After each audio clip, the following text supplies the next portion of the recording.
Welcome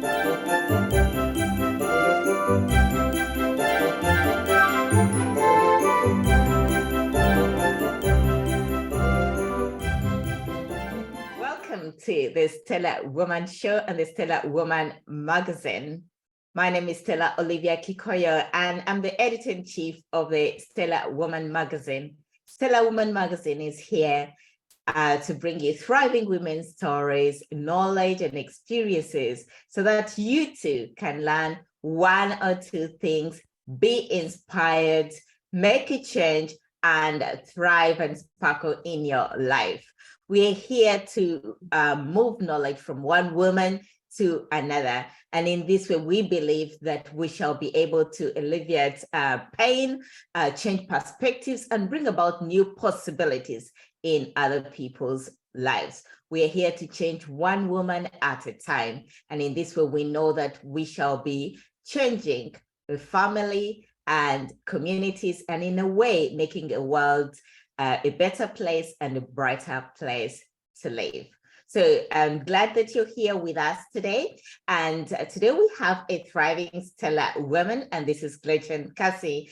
And Gretchen is based in Canada. So it's lovely for us to be interviewing someone who is not here in Britain, in Europe. Well, someone overseas. We do have actually several Canadians that we have been able to interview here on the show.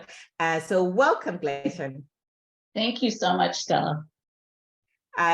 So we are here to tap into your knowledge. I know that you run your own business, which is a mortgage brokerage. Yes, I'm a mortgage agent, and the brokerage is called Pineapple. Okay, good. And we're going to learn all about your life and what makes you the woman that you are, so that we can learn one or two things, and we're sure to be inspired by your life, because we have already tapped into this, but we know that our subscribers might not know you, but those who know you will be able to learn more about you. So welcome. And we want to start to kick it off by asking, who is Gretchen Casey?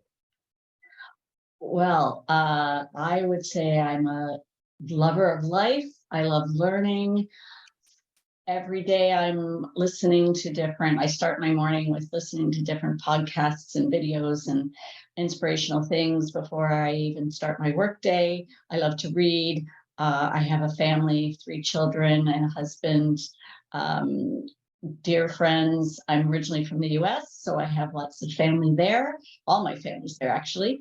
And but I've embraced Canada as my home, and I love helping people learn about how they can structure their finances a little differently with mortgages, to help make their life a little better in terms of accessing money, buying homes, or using funds to do things like renovate homes or invest in a child's education and things like that.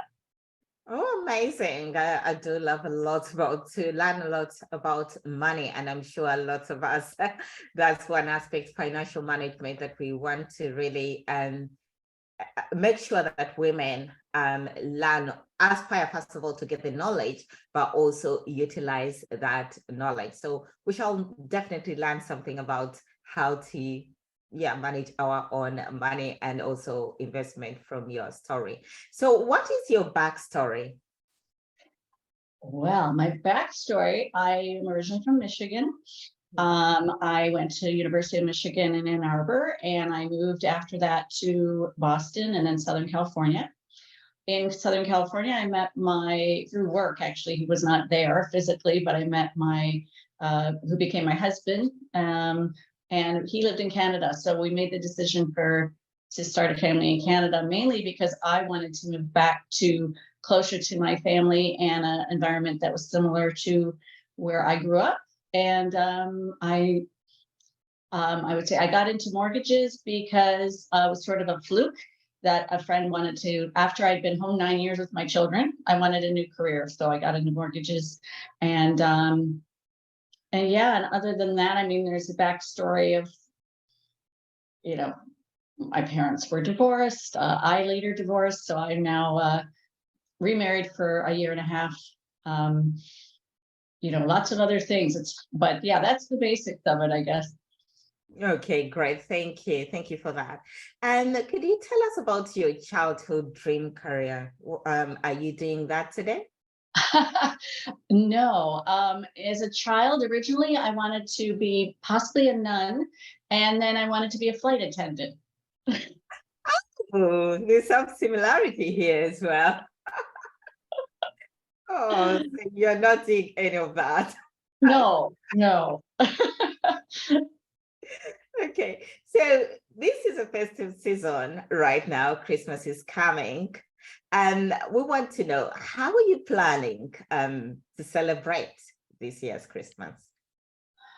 I am keeping it a bit low key. I'm not wanting to put too much stress on myself. I want to enjoy myself. So I already had a few holiday parties with work and friends, having some dinners. And I'm going to my kids who are now adults. They're all coming over on the 19th. And then we're going to Michigan. Bob and I are going to Michigan my husband, on the 23rd for about 5 or 6 days, staying with my stepmom there. And yeah, so that's what we're doing. Oh, very good. Wishing you the best for that one.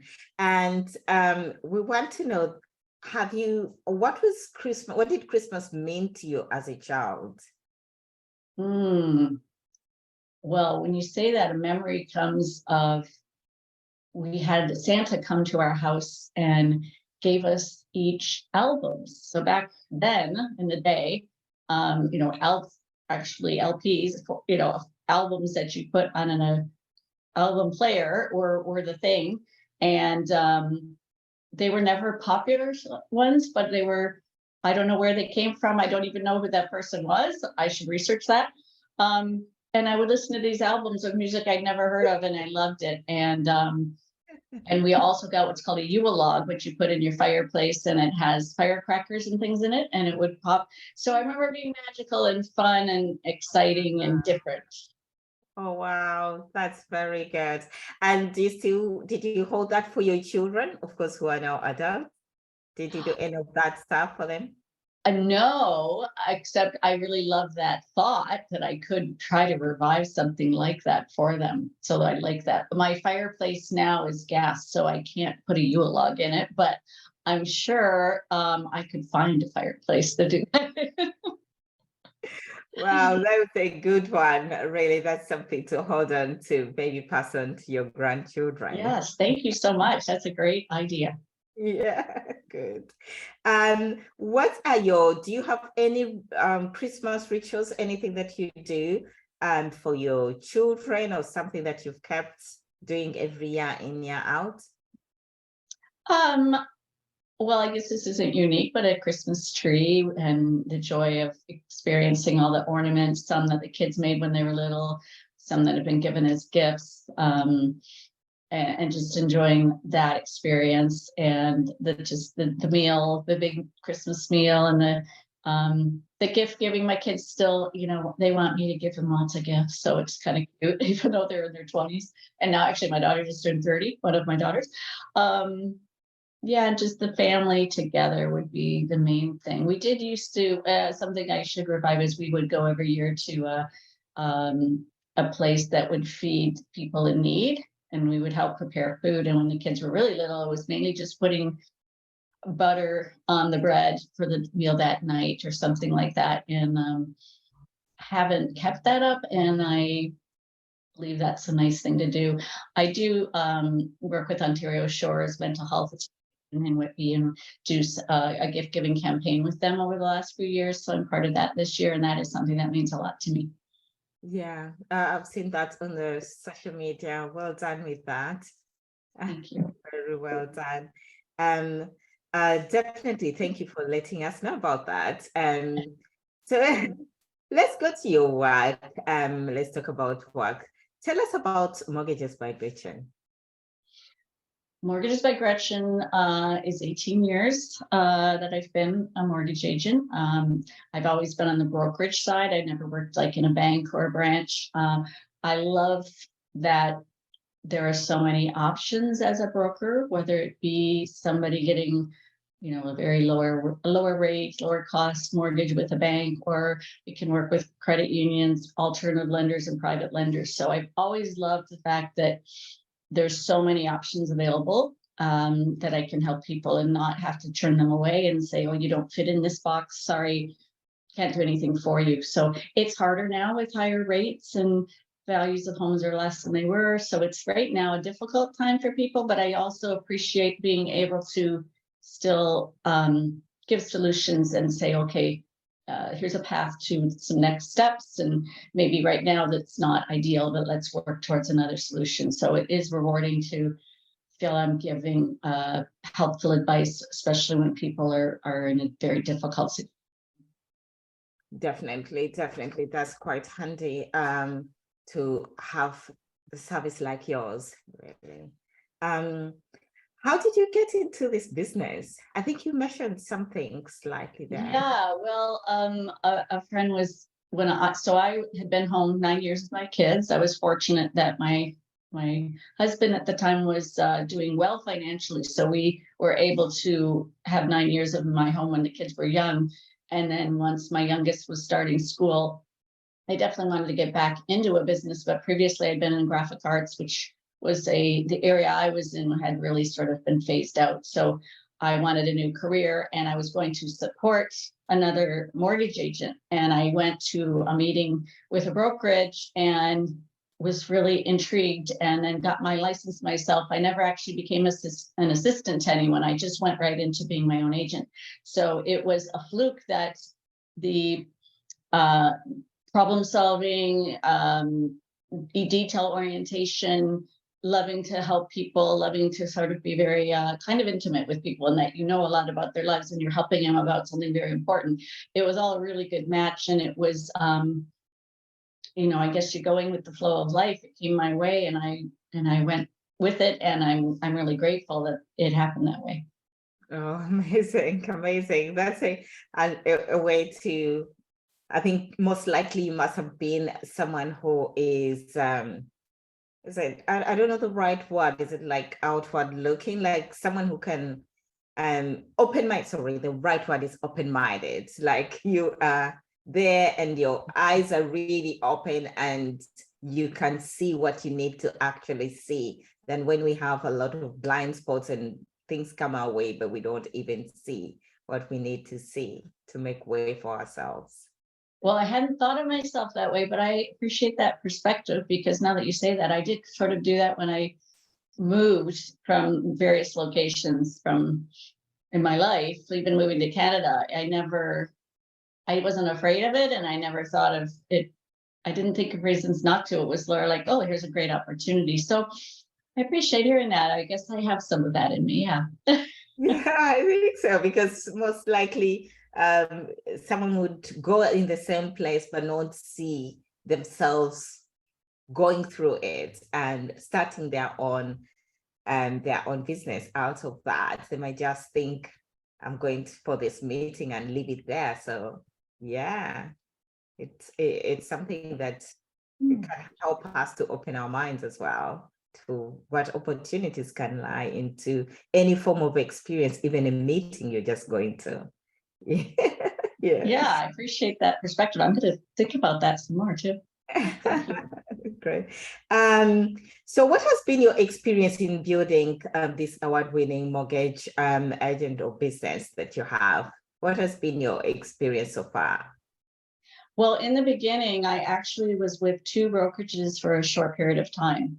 So the first one, I was there maybe 6 months, and the things that were promised weren't happening. And because I was new, I needed a lot of help and support and guidance, and that wasn't happening. So I switched to another place, which that also was a little better, but the person I was aligned with was really not committed to the business either. So I did pursue one more opportunity, and then I was with the third one, which was Mortgage Alliance, for 14 years. And then moved a year and a half ago to Pineapple. So I have made moves along the way. And now I'm forgetting the original question. How your experience so far in building your business? Yeah, so I guess, yeah, there've been changes in terms of who's like sort of my back support and company, but I would say, and there's been a lot to learn, but I guess that's also part of going with the flow and just, and then I, when I got larger and or had more volume coming in, I needed support. So I hired a person who became my assistant, and then she's now become her own agent. So now I have her helping on some things, and I have two other people working for me on contract that help with document collection and submission to lenders. So initially, I would say I'm still growing as being a leader and being a manager and working with other people, because that I was intimidated by that. And I'm still learning and growing with that, because that's very different than doing it all on your own. And and pulling in other resources, like I do my own social media because I enjoy it, but, sometimes it's like, maybe I should be delegating that. So being open to switch from being a mortgage agent to be a more of a business owner who's looking at structuring the business and focusing on something besides just doing the mortgage deal itself. Yes, and that's growth, isn't it? Yes. Great. And I think you've answered that. I don't know if you have any more challenges that you have seen along the way in building your business.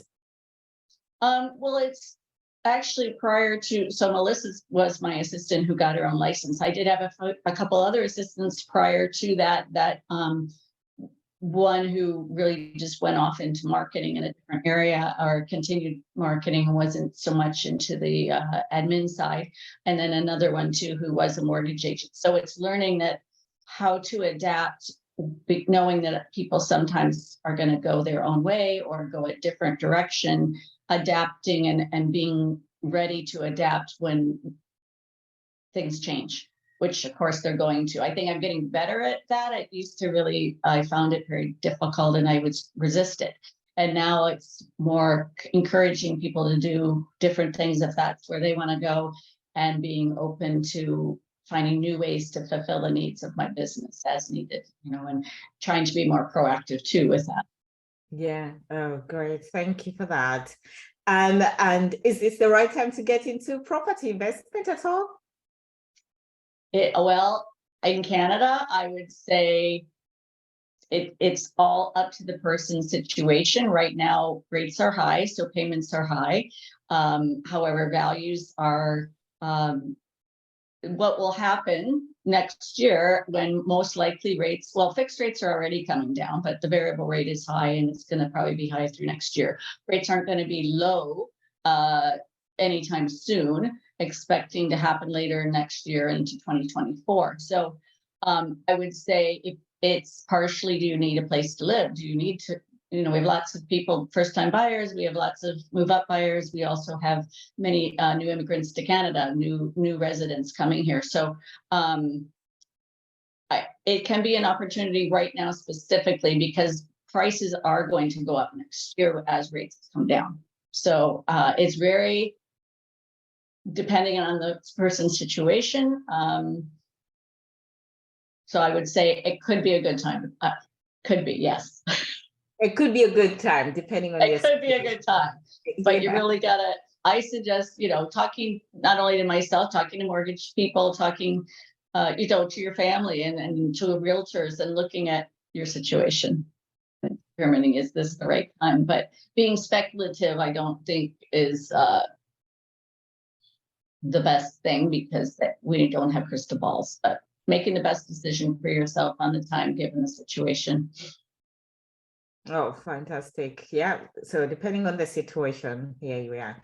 So if you look at life today, if someone has to make a decision, why would they need to work with a mortgage agent or broker instead of going directly to the bank? Because people might not know what the benefit is there.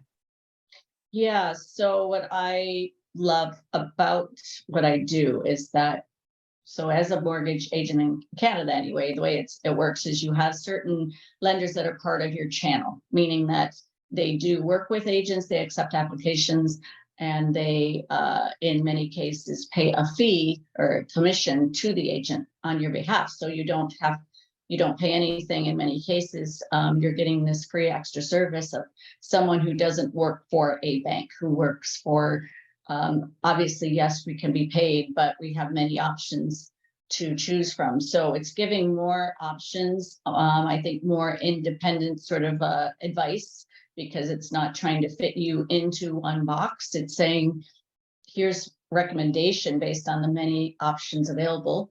Again, the service is often free. If there is a fee, for myself personally anyway, that's disclosed up front. There's no surprises. And certainly people are welcome to shop around for different agents or go to a bank as well and get quotes.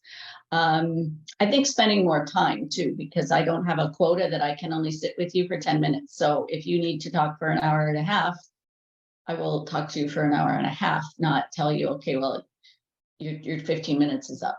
So giving that, and yeah, and then being experienced, being able to just give a lot more personalized advice and consultation. Oh, fantastic. Great service. Well done.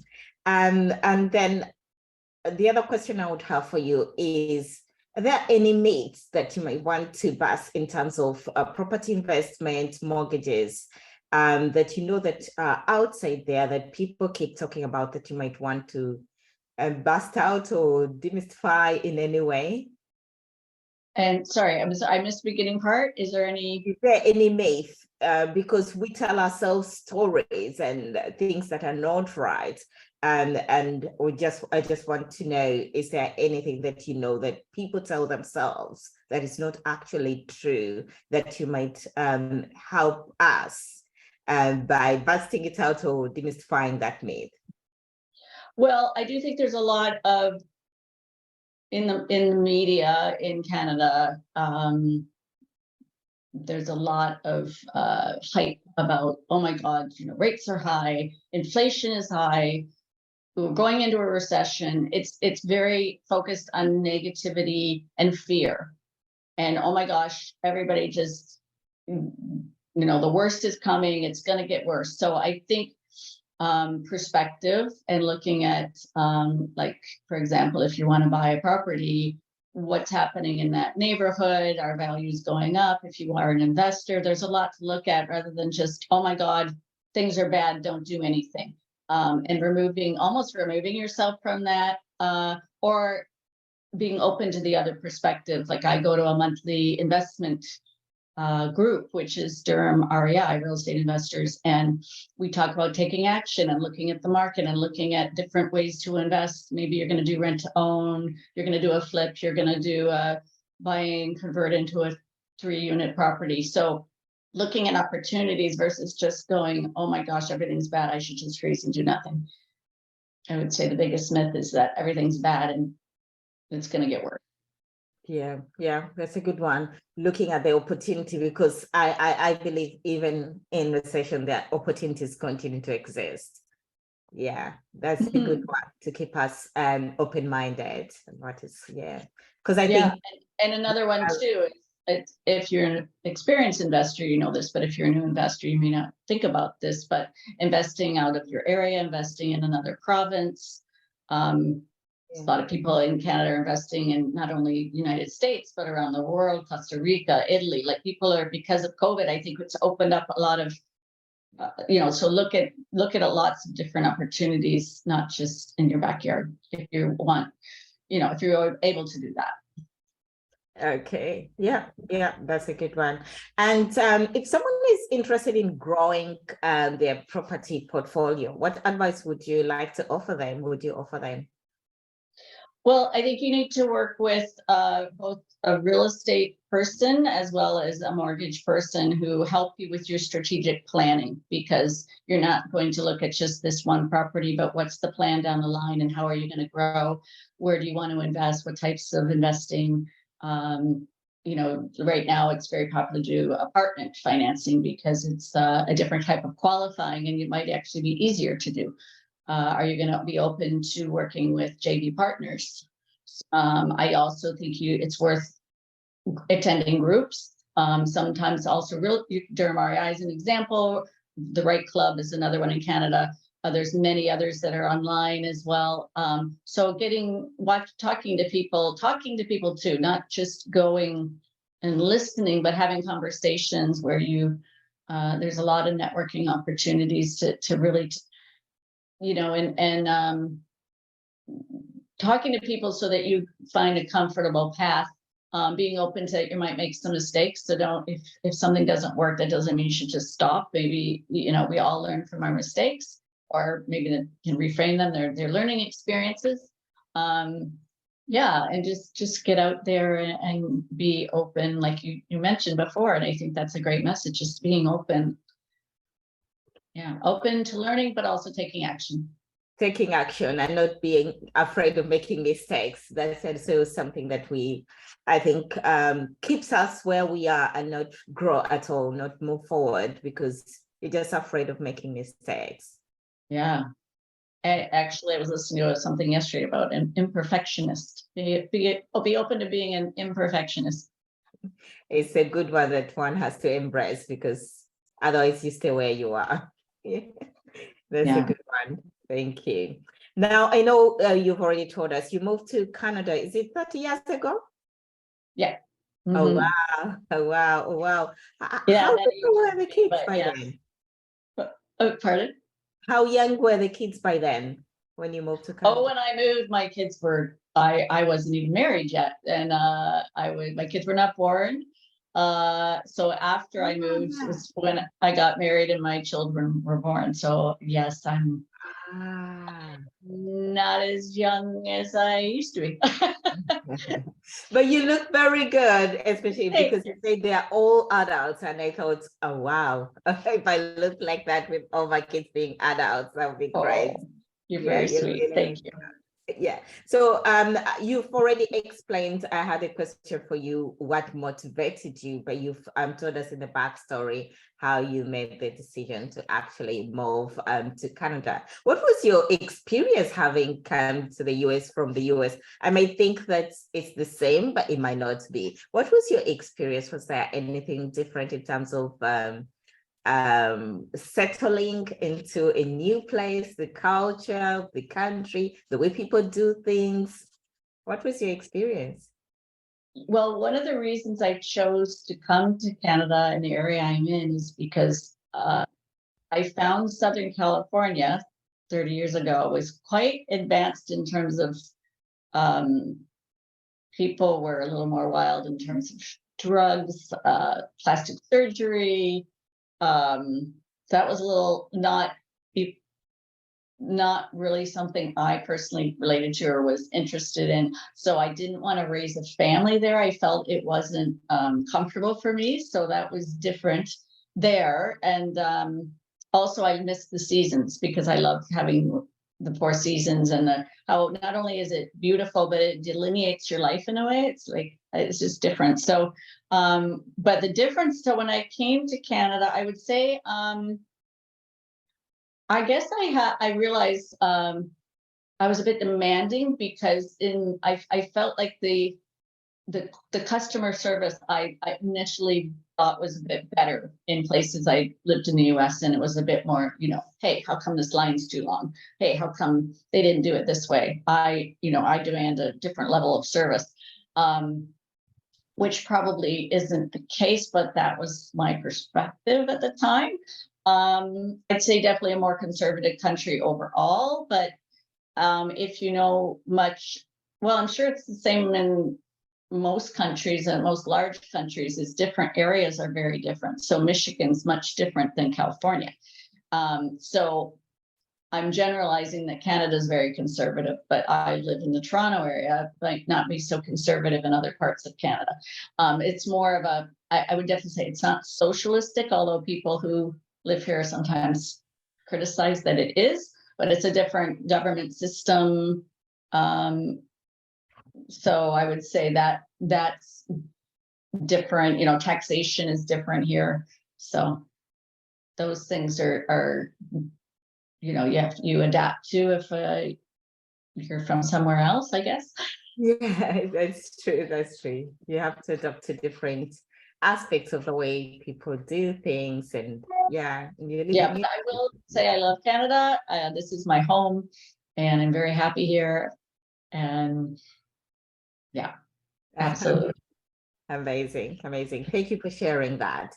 And now we also know that you love to read about how the mind, emotions, and the soul can be understood to create a life of joy and tapping into inner genius.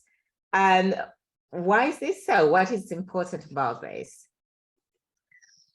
Well, from a young age, saying I wanted to be a nun, I was specifically my mother and my grandmother were very involved in the Catholic Church, and my mother, I mean, she would wear, I don't know if you scapular, I believe it's called, around her neck with a thing, and you know, going to church was very important, and I had that influence then from that very young age. And then my mom went through a lot of difficulties, so I sort of took on the role of helping her and being there and trying to support her. But that had a lot of positives, but also was a bit difficult. So I had my own challenges dealing with that. So I gravitated though to things about, you know, God and how we live in the world and the decisions we make. My father and mother were very different, in that my father had a very thriving business after he divorced, my parents divorced. He went on to grow quite a successful business. He was living a certain lifestyle, whereas my mother lived almost in poverty, well, pretty much in poverty, although he did help her even when they weren't married. But so I saw these very different things happening. And so, yeah, I guess from an early age, I was interested in, I guess, yeah, why are we here? How do you make yourself happy? I think was also a big focus for me early on, of, you know, and what's happening with my mind. And so I don't know for sure why it all was my thing, but it was, yeah, it was just there. It was just always intriguing to me, and started at around 18, just find, you know, Deepak Chopra and all sorts of very different people that I would buy their books early on, or now videos or whatever's out there. I just love learning about all these different things. Yeah, about learning about how to be a human being anyway. Yeah, absolutely. Yeah, That's it. human being. Yeah, thank you for that. And tell us, what lessons has life taught you? Are there any key lessons that you think, this is what I've learned so far about life? Oh, okay. I feel that not listening to the mind and the thoughts that come in your head, and being open to going with the flow, being the observer. I believe a lot in, I guess you would say that's sort of Zen, Buddhism, Taoist sort of ways of looking at life. And I think a huge part of it is we can choose any perspective that we want, and looking at life with awe and gratitude. There's just so much to be grateful for and to be in awe of, with, you know, whether it's the cosmos or it's animals, how they're each unique, or, you know, somebody taking the time to tell you they appreciate you, or just being open to someone's difficult situation, and recognizing their suffering, but also the connection. So I think just slowing down and being open and grateful. There's so much here for us in life. So for me, that's really important. Oh, great. Thank you. Thank you for sharing. Do you have any fears? Do I have fears? Oh, absolutely. I would say I'm actually pretty shy, and I do find being in a group of people, if I'm in the spotlight, I do get very uncomfortable with that. So that's a fear that, you know, a fear of being the center of attention, something that I have to keep working on. Fears,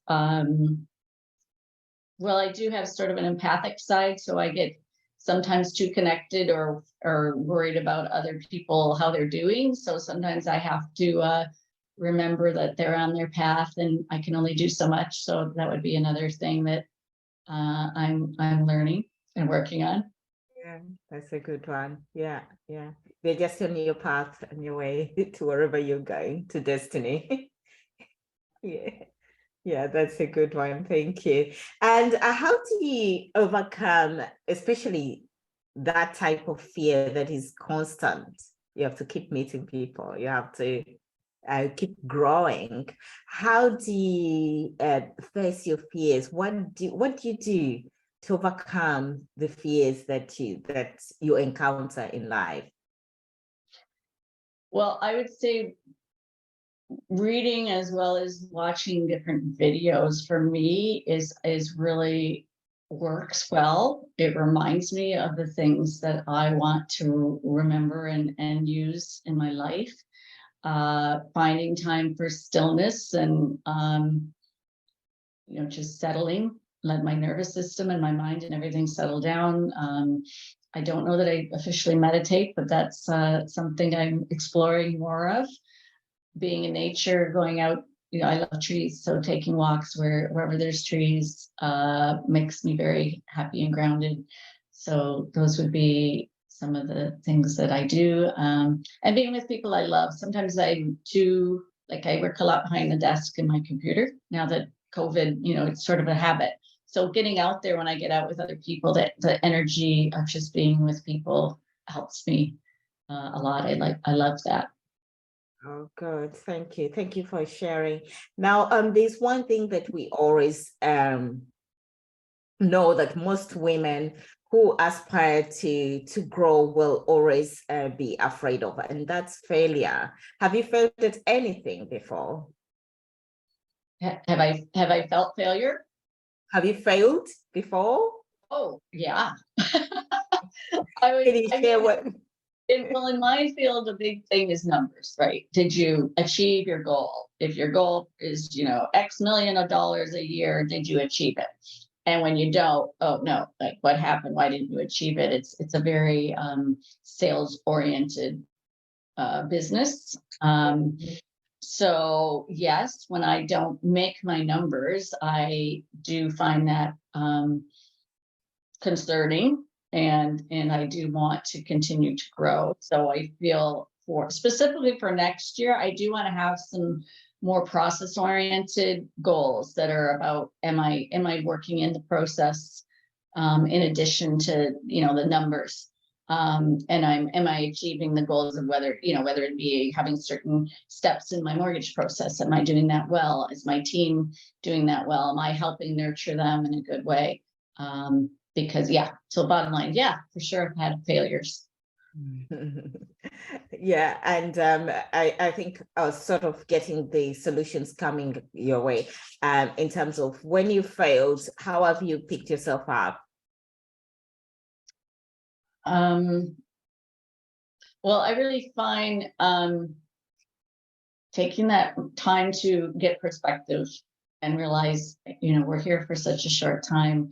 I'm just one speck of dust in this world of, and not in a bad way, in a good way. I'm not overly important in a way that I have to, be egotistical. It's good to just kind of step away from that and change my perspective so that I regain my balance, my center, my energy, and move forward with joy and appreciation.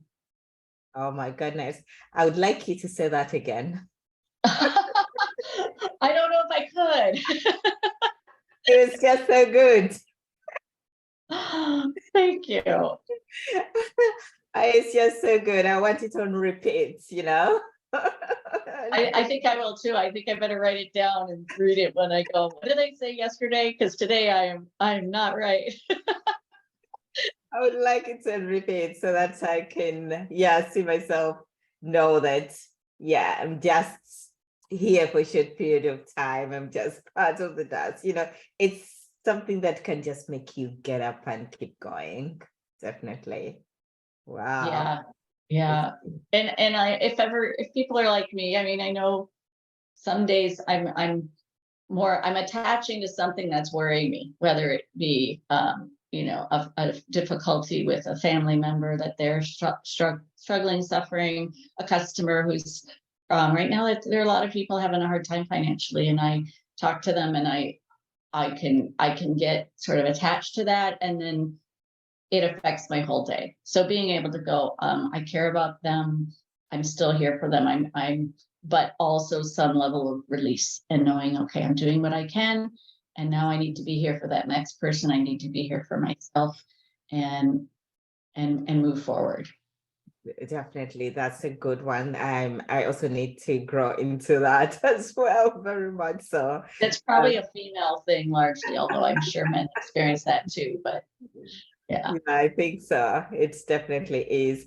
Now tell us, where do we see Gretchen in the next 5 to 10 years? So that's a great question, because I'm really reevaluating right now what I want, because I am a little bit older, and my husband is 6 years older than me.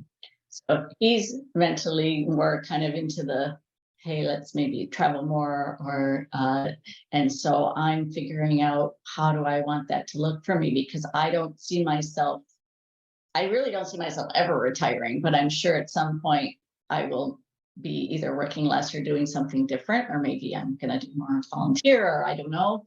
So I don't have a definitive answer at the moment. I do see myself definitely in 5 years still in the mortgage business, but how that's going to look, I'm not sure. But there may be some more remote work. Potentially I could get my license in the US or somewhere else in mortgages. So that's a potential thing, and maybe even more involved in people buying in other countries besides, because that's interesting. Yeah. Yes, and I may spend some time in the year in California potentially, where I'd like to have a second home. So that's possible. I don't know that I want to grow a team beyond what I have now. I have Melissa, who's the other agent who works together with me, and I have 2 assistants. I've sort of not wanted to do that, but that could change. So I'll consider if that's something I want to be part of. You're still reflecting on it. Yeah. I totally am. I feel like in December, especially, I'm going to take the time to really give my why, kind of go back to my why. I kind of haven't done that in a while. Last year was, well, in Canada, the market was extremely busy, and people were buying, people were refinancing, rates were low. It was, I couldn't even take a breath. It was so much. And then this year's been sort of up and down and slower. So I feel like, okay, now I need to reevaluate. And so I'll get back to you with an even clearer answer in the very near future. Would love that. Thank you. Thank you. So if we always want to know, if you had to go back in time, what would you tell your 15-year-old self? My 15-year-old self. You're gonna do amazing things, go to many places, have a beautiful life, keep being open, keep learning, keep loving people, and it's going to be amazing. Wow. That's very good. Very nice.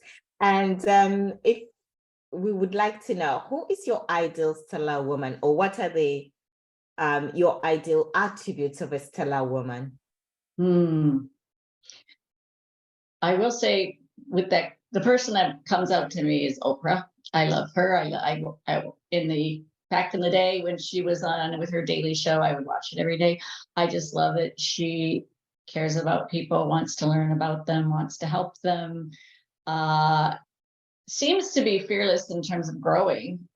She's done so much in terms of uh, having a network, having, helping children in other countries. And so I would say I love all those attributes of her. What else would be a quality? I guess I love fearless women. Like I saw something on TV the other day, it was Cher, and Cher is just, she's out there and she's herself and she says what she wants. And I don't do that. I would say I'm fairly conservative. People who know me would say that.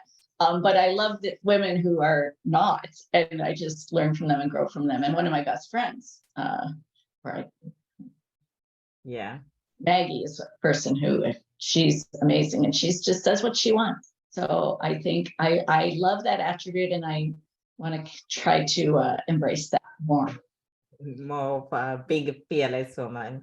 But there's a lot that you've also shared, really.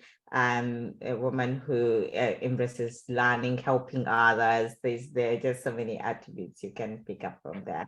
But being fierce, yeah. So we like. Fantastic. Fantastic. Thank you for sharing. And if you had a magic wand, what change would you like to see in the world? What would you bring into the world?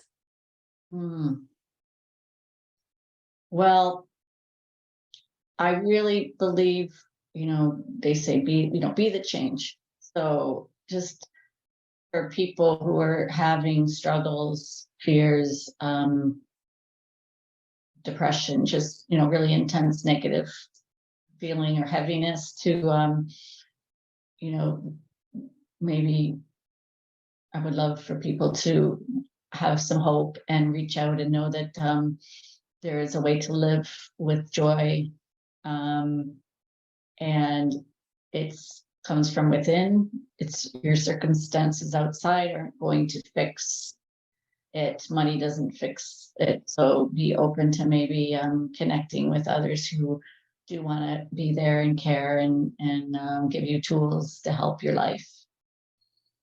Amazing. Thank you. Thank you for that. What future do you envision for women?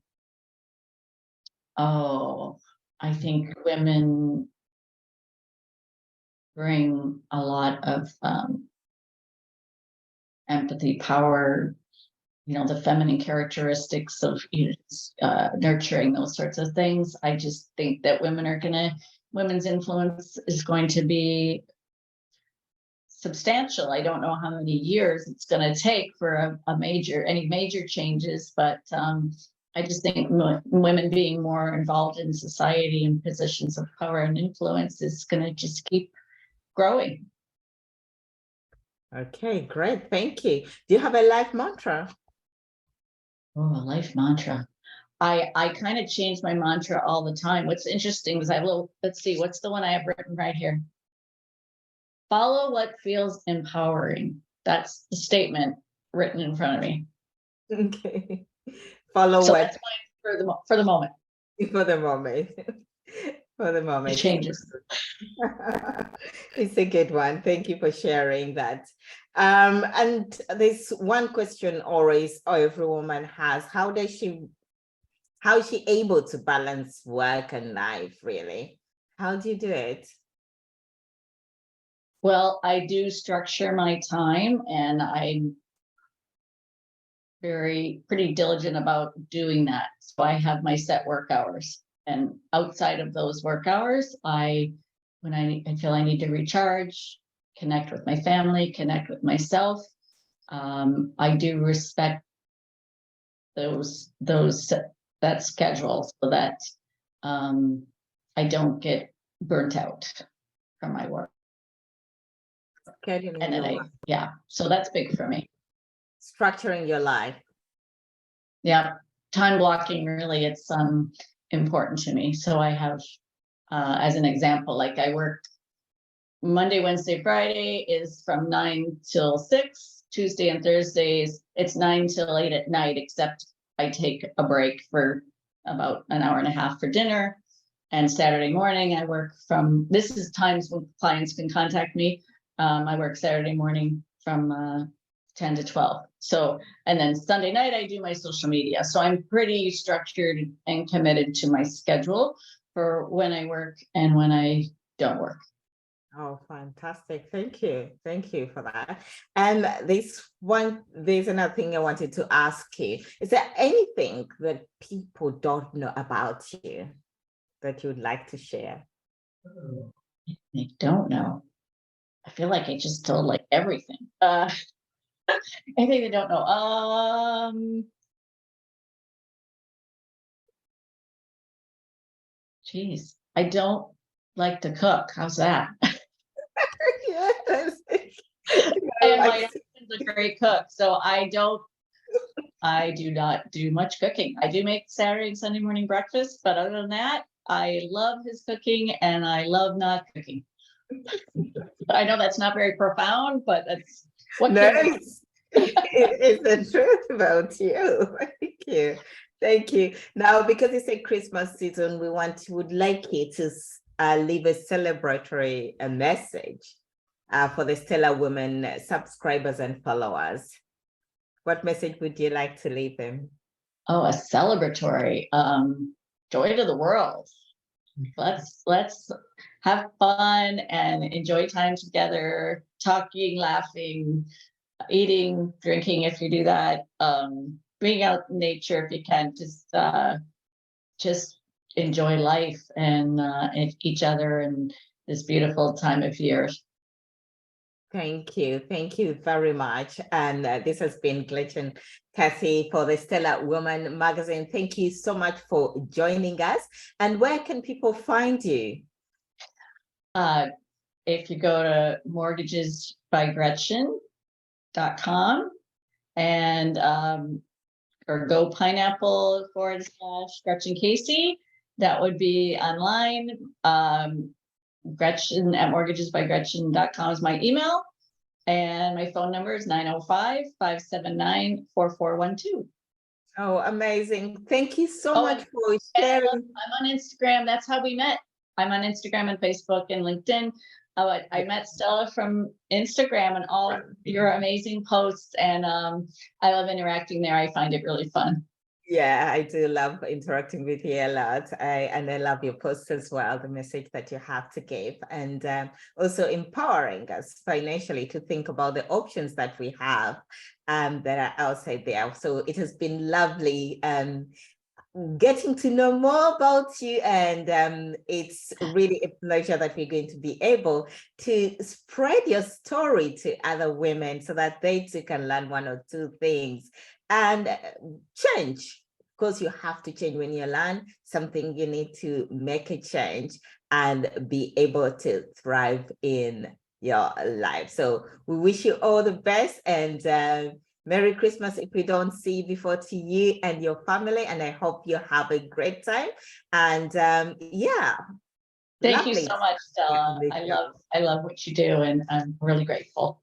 Thanks so much for having me. For the time that you have had with us as well. This has been the Stellar Woman Show. We are here to bring you thriving women's stories, knowledge, and experiences so that you too can learn one or two things, make a change, and thrive in your life. We know that when one woman changes, her family changes, community changes, and the world is able to change and become a better and a brighter world. So until next time, thank you for being with us. Goodbye.